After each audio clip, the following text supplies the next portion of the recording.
Imagina estar en clase y no poder acceder a los mismos materiales que tus compañeros. Esto le ocurre a decenas de estudiantes con discapacidad visual en el Uruguay. En Uruguay, más de 50.000 personas tienen discapacidad visual y muchos de ellos son niños en edad escolar. Sin materiales adaptados a estos niños, muchos de ellos van a perder las lecciones y actividades. Esto afecta no solo su aprendizaje, sino también su autoestima y participación en clase. Aquí es donde entran los proyectos Sonicolor. Les permiten a las personas ciegas o con baja visión interactuar con material educativo, con el oído o con el tacto. Hemos desarrollado materiales didácticos en 3D como células, mapas, ADN y demás. Este dispositivo lo desarrollamos en Arduino. Lo que hace es identificar el color y lo asocia con un audio.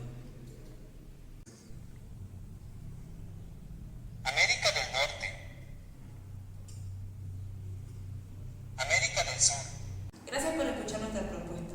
Si crees en la educación inclusiva, apóyanos con tu voto y expandamos a Sonicolor a más centros educativos.